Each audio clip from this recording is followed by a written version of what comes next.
चलिए सवालों का सिलसिला हम शुरू करते हैं और पहला सवाल है बॉम्बे स्टॉक एक्सचेंज को लेके रवि यादव जी का पूछते हैं अचानक से डिप क्यों हुआ बॉम्बे स्टॉक एक्सचेंज। अगर आप चार्ट्स को देखिए आज इंट्राडे लो के आसपास बॉम्बे स्टॉक एक्सचेंज का स्टॉक का इस समय कामकाज कर रहा है। 5% की गिरावट है बीएसई के स्टॉक में। अचानक से डिप आया है, maybe profit booking, I don't know the reason. Maybe कुछ खबरें ऐसे भी है कि सेबी कुछ नियमों में बदलाव करने वाली है as far as the listing is concerned of SMEs also. So maybe one of the reasons. Ravi sir, BSE पे इस गिरावट में कुछ करना है या फिर छोड़ देना है? देखिए मैम, अक्रॉस द सेक्टर आपने बहुत सही, इस पहले ही क्वेश्चन आपने एकदम, वो होता है ना पहली बॉल पे सिक्स मार देना, आपने वही किया है यहाँ पे। और आपने ऐसा इस समय इसलिए इसको पकड़ा क्योंकि बहुत जरूरी है। देखिए एमसीएक्स देख लीजिए, एनएसडीएल देख लीजिए और जी बीएससी देख लीजिए, तो आप ये देखेंगे इनमें बड़ी तेज गिरावट आई है। किस कुछ ही में 1.5% है, जी। एनएसडीएल में भी गिरावट है। आप बिलीव हम्म, करेगा कि 3 से 4% की गिरावट यहाँ से और गिरती हुई दिखाई देगी। मुझे तो हम्म, हैरानी इस बात की हो रही मैम कि अगर कोई आपका चैनल फॉलो कर रहा है तो अच्छा है, लेकिन अगर कहीं और फॉलो कर रहा है तो बेचारा आज उसको पानी नहीं मिल रहा होगा, क्योंकि कल तक सारे लोग जो है वो इन सारे एक्सचेंजेस के उस पर काफी बुलिश थे। मैंने कई जगह पे देखे, सब लोग एकदम रील वील भी खूब तगड़ा वायरल हो रहा था, एक्सचेंज का शेयर ले लो, ऐसा लग रहा हो अगर आपने वो नहीं लिया तो आप सही आदमी नहीं है। तो मुझे ऐसा लगता है, ये देखिए, ये जो इस तरह का फेज आता है ना, वो इसी तरीके से आपके अरमान यहाँ पे टूटते हैं, और ये स्टॉक मार्केट ही कर सकता है। बेटर है हम्म, भी फिलहाल इन तीनों स्टॉक से दूरी बनाकर रखिए।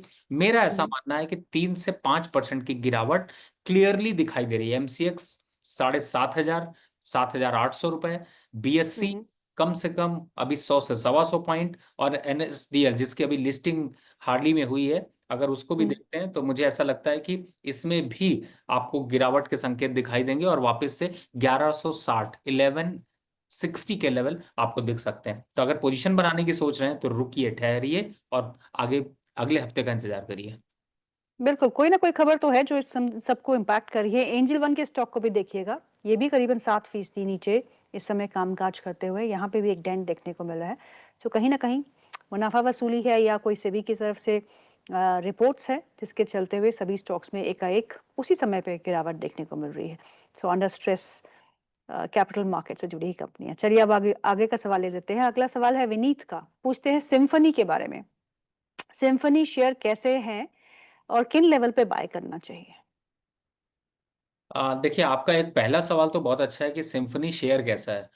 तो हम्म, सर अभी के हिसाब से मार्केट कंडीशन में देखते हुए बेकार है, बहुत सिंपल लैंग्वेज में, मतलब कि यहाँ से अभी एक गिरावट के संकेत दिख सकते हैं और थोड़ी सी ओके। मुनाफा वसूली यहाँ पर बढ़ सकती है। 8 से 10% की मुनाफा वसूली यहाँ से करंट लेवल से दिखाई देगी, तो फिर इसका मतलब बेकार है ना सर, तो फिर अवॉइड करते हैं, बाय करने लायक नहीं है। ओके, अगला सवाल जो है नाम नहीं लिखा, जमुना ऑटो पे है। जमुना ऑटो के शेयर है, उनको 108 के भाव पे लिए हैं, 315 शेयर है उनके पास। आपसे जानना चाहते हैं कि क्या करना चाहिए? किस रेट पर लिए मैम? 108, 108। देखिए भैया, गंगा जमुना सरस्वती और जमुना ऑटो जो है वो तो अभी अचानक से आपने 92 से इसके लेवल से 102 रुपए देखे हैं। और अगर आपने एवरेज किया है तो प्लीज सही एवरेज बताया करें, क्योंकि अगर आपने एवरेज नहीं किया तो इसका मतलब आप ठीक से मैडम को फॉलो नहीं कर रहे, क्योंकि लास्ट वीक के प्रोग्राम में जमुना ऑटो 94 रुपीज पे मैंने बाय का रिकमेंडेशन आप लोगों को दिया था। खैर कोई बात नहीं है, लेकिन अभी फिलहाल 112 से 15 रुपए तक के लेवल आ सकते हैं, तो फिर घबराने की जरूरत नहीं है। अगर थोड़ा डिप मिल जाए, 100 रुपए के आसपास आ जाए, तो फिर से पकड़ लीजिए, पकड़ के वापस से 112 के पास ले जाएंगे और 108 वाला एवरेज भी घट जाएगा और आपको प्रॉफिट भी आ जाएगा, तो होल्ड रखिए। वैसे भी ये स्टॉक अच्छा लग रहा है। अगला सवाल है पवन जी का, पूछते हैं रिलायंस इंडस्ट्रीज के बारे में। 50 शेयर है उनके पास, 1380 के भाव पे खरीदे हैं। आपसे जानना चाहते हैं कि नजरिया क्या है आपका? देखिए रिलायंस इंडस्ट्रीज मुझे वैसे धीरे धीरे, कछुआ जो होता है ना वो धीरे धीरे ही चलता है, और एक बार में एक झटका आ जाता है। आपने देखा जाए तो गुजराती भाई कुछ भी कर सकते हैं, कभी कभी अचानक से चमक जाते हैं और फंडामेंटल के साथ टेक्निकल ब्रेकआउट भी दे देते हैं। फिलहाल जी। 1580 तक के लेवल्स लॉन्ग टर्म पे देखने को मिलेंगे, घबराने की हम्म, जरूरत है नहीं। आपको 1380 पे बाई किया, बेस्ट लेवल है, ब्रेकआउट हम्म, निकला है। अगर मुनाफा वसूली करनी तो 1450 पे एक बार करिएगा, डिप पे आएगा हम्म। फिर बाय कर लीजिएगा, लेकिन लॉन्ग टर्म में छोड़ दीजिए, पड़ा रहने दीजिए। ओके, अगला सवाल है अनुज सिंह जी का। वो पूछते हैं आदित्य इंफोटेक के बारे में। उनके पास आदित्य इंफोटेक के 675 के रेट के आईपीओ में अलर्ट हुआ था। ओके, आईपीओ की लिस्टिंग के बाद लिए होंगे 675 में। इसमें लगभग 92% का प्रॉफिट हो रहा है, मुझे क्या करना चाहिए? देखिए सर, मैं आपकी जगह होता तो इतना बड़ा लालच नहीं करता और हम्म। प्रॉफिट कर लेता। फंडामेंटल को देखते हुए जरूर मैं कह सकता हूँ कि अभी स्टॉक थोड़ा और अपवर्ड मोमेंटम में रहेगा। 1400 रुपए तक के लेवल्स आपको देख, 1450 के लेवल दिख सकते हैं। लेकिन सर मैं ना थोड़ा कम में ही सेटिस्फाई हो जाता हूँ, तो मुझे लगता है कि आपको एक बार प्रॉफिट बुक, मेरी रिकमेंडेशन पे आपको प्रॉफिट बुक करने की राय होगी। और आपने बहुत लोगों को सुना होगा 50% प्रॉफिट बुक कर लीजिए, ये लॉक कर लीजिए, वो लॉक कर लीजिए। आपके जी। लिए 50% मैटर नहीं करता, क्योंकि आपने जिस रेट पे बाय किया। फुल बुक करिए, अगर कुछ करेक्शन आया, वापस से 1050 या 1100 के आसपास आया तो दोबारा चढ़ जाएंगे, नहीं तो अभी फिलहाल एक बार प्रॉफिट बुक करना चाहिए। ओके, इनको अलॉटमेंट हुई है, नंबर ऑफ शेयर्स नहीं लिखे हैं इन्होंने, 675 पे इनकी अलॉटमेंट हुई है और उनको अलॉटमेंट के बाद 92% का से ज़्यादा का ही गेन है। आज ही 6% ऊपर है ये स्टॉक। तो सलाह तो आपके लिए ये है अनुज जी, आप इस प्रॉफिट को थोड़ा बहुत वसूल लीजिए तो बेटर रहेगा। Profit booking is an art, so you need to really learn it. अगला सवाल है संतराज यादव जी का। वो पूछते हैं, नमस्कार रवि जी, मेरे पास स्वान एनर्जी के शेयर्स है, 510 के भाव पे लिए हैं और गेल इंडिया 184, 6 मंथ्स का होल्डिंग पीरियड है, मुझे क्या करना चाहिए? देखिए, स्वान एनर्जी भी इस समय अच्छे मोमेंटम में आया है। 462 रुपए के आसपास से 462।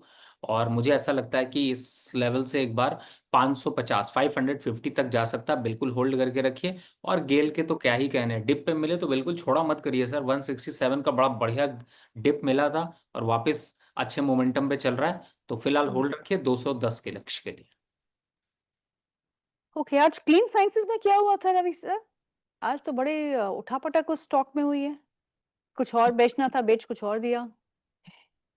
हाँ देखिए, उसकी एक बल्क डील होने वाली थी कुछ 25% के स्टॉक की, और आपने बिल्कुल सही कहा, कुछ और ही साइंस लग गई वहां पे लग रहा है तो थोड़ी उल्टी पड़ गई। लेकिन हाँ, ये है कि ठीक है, ऐसे ऐसे मोमेंटम देखने को मिलते हैं। फिलहाल मेरा सजेशन है कि अभी इस बल्क डील के बेसिस पे आप ज्यादा अप ट्रेंड आप यहाँ पे एक्सपेक्टेशन मत रखिए। मुझे ऐसा लगता है जल्दी हम 1000 रुपए के नीचे के भाव देखते हुए नजर आएंगे। तो बल्क डील पे बहुत ज्यादा ट्रस्ट नहीं है, लेकिन हाँ ठीक है, इट्स ओके, मार्केट में ऐसा कभी कभी होता रहता है। करेक्ट। हम इसे फैक्ट फिंगर भी कभी भी बोलते हैं ना, कभी ट्रेड जो है वो गलत लग जाता है, उसके बाद मार्केट जो है उसको रिएक्ट तो करता है, स्टॉक है और it's listed so it reacts. But अब क्लीन साइंसेज में जो एक तेज गिरावट वॉल्यूम्स के साथ देखने को मिली थी, वो थोड़ी बहुत रिकवरी तो आ चुकी है और आप अपने स्क्रीन पे भी देख सकते हैं। So there is recovery from the lows. अगला सवाल ले लेते हैं। अगला सवाल जो है वो है वैभव शर्मा का। वैभव वैभव शर्मा लिखते हैं कि मैं डॉक्टर रवि सिंह का बहुत बड़ा फैन हूँ, मेरे को प्लीज वेदांत फैशन के बारे में बताइए। वेदांत फैशन उनके पास है, जो उनका बाइंग प्राइस है वो 780 रुपीज का है, 2 से 3 महीने का व्यू रखते हैं, आपसे टारगेट मांग रहे हैं। देखिए, वेदांत फैशन बड़ा अच्छे ब्रेकआउट के साथ चल रहा है स्टॉक, और मुझे ऐसा लगता है कि अभी इसको 2-3 महीने आपका एकदम सही है। 950 के आसपास के लक्ष्य आपको देखने को मिलेंगे। हम्म। घबराने की दिक्कत नहीं दिखाई दे रही है। थोड़ा लॉन्ग टर्म के प्रोस्पेक्ट से आपने खरीद रखा है, तो शॉर्ट टर्म पे भी यहाँ पे मोमेंटम अच्छा है। मेरे हिसाब से आप होल्ड करके रखिए और बिल्कुल बने रहिए। स्टॉप लॉस अगर लेना भी है तो 720 730 के आसपास का बनेगा, तो जरूरत नहीं पड़ेगी आपको। मुझे लगता है उससे पहले आप 900 के लेवल एक बार आ जाएंगे। अगर आ जाते हैं तो दोबारा से एक बार सवाल पूछ लीजिएगा।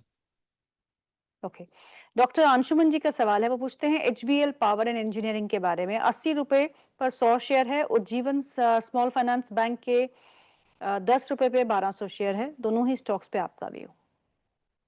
देखिए, एचपीएल पावर पे अगर मैं इस समय देखता हूं तो मुझे ऐसा लगता है कि शायद थोड़ा सा कंसोलिडेशन जोन में है। थोड़ा प्रॉफिट बुकिंग भी आपको देखने को मिल सकती है। लेकिन ये है कि 820 835 के लक्ष्य यहाँ पे आसानी से अचीव हो सकते हैं। सपोर्ट के हिसाब से आप 795 रुपए का एक स्ट्रॉन्ग सपोर्ट लेके चलें, ज़्यादा अच्छा है। और जहाँ तक उज्जीवन फाइनेंस की बात है, क्या करना है आपको, स्टॉक का ऐसा मत खरीदा करिए जिसके बहुत अच्छे स्ट्रॉन्ग फंडामेंटल ना हो। आपको हम्म। 14-15 स्टॉक्स आपको बैंकिंग काउंटर से टोटल और मिल जाते हैं, उन सब में अगर कोई पुअर है तो वो उज्जीवन ही है। और आपने वही खरीद रखा है जिससे आपका कोई जीवन सफल होने वाला नहीं है। बेटर है उज्जीवन से बनाइए दूरी और हम्म। जीवन वाले स्टॉक्स लीजिए। बहुत से स्टॉक्स है जो अच्छे हैं। फार्मा सेक्टर में जाना है तो आपके लिए बेटर है, आप मॉर्फिन लैब यहाँ पे ले सकते हैं। उसमें नहीं जाना, दूसरे की तरफ अगर बैंकिंग काउंटर में ही जाना है तो आईओबी ले लीजिए, थोड़ा ज़्यादा सस्ता है, जल्दी आपको रिकवर करता हुआ नजर आएगा। तो उस तरीके के स्टॉक्स लीजिए, इस स्टॉक से दूरी बना लीजिए। बिल्कुल, और ये प्रॉफिट में है, 10 रुपए का लिया है, 1200 शेयर है, अभी तो 34 रुपीज का नेट प्रॉफिट बन रहा है पर शेयर। तो I think he should book and move out, right?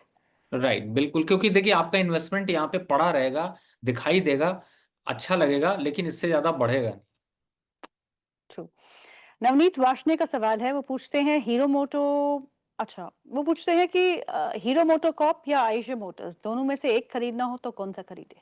आज दोनों ही नहीं खरीदने हैं सर, दोनों ही में थोड़ा वेट करते हैं। आयशर मोटर में कम से कम 2.5 से 3%, हीरो मोटो हम्म। में 45-4600 के आसपास के लेवल्स अगर आते हैं तो खरीदेंगे। जल्दबाजी किस बात की है सर?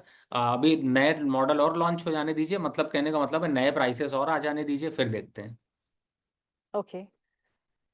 अच्छा, मतलब है कि जीएसटी की कटौती का बेनिफिट लेने के लिए you should hold hold buying vehicle also and buying share also, right? Right right right. चलिए अब अगला सवाल ले लेते हैं। फारूक मुमताज का सवाल है, वो पूछते हैं दो स्टॉक्स के बारे में। श्री दिग्विजय सीमेंट, 1000 शेयर है उनके पास, 115 के भाव पे लिए हैं, और यस्टरडे इट वाज अप 10%। और जीएमडीसी है उनके पास, 85 शेयर है, 480 के भाव पे। Please suggest what to do. Long term investor है वो। देखिए जीएमडीसी तो मैंने अभी बाय दिया 430 के लेवल पे, मुझे लगता है 480 के लेवल तो आपको मिल ही जाएंगे। और जहां तक हम्म। सर देखिए दिग्विजय सीमेंट की बात करें तो मुझे ऐसा लगता है थोड़ा सा कंसोलिडेशन जोन दिखाई देगा थोड़ा, लेकिन अच्छी बात यह है कि पूरा सीमेंट सेक्टर तेजी भी जोन में है, तो आपको थोड़े हम्म। बहुत तो और यहाँ पे अपवर्ड मोमेंटम देखने को मिलेंगे, लेकिन 3-4 वीक के लिए अभी आप होल्ड करके रखें तो ज्यादा बेटर है। ओके। मनोज भाई कपाड़िया जी का सवाल है, पूछते हैं एनएसडीएल क्या बाय कर सकते हैं? नहीं।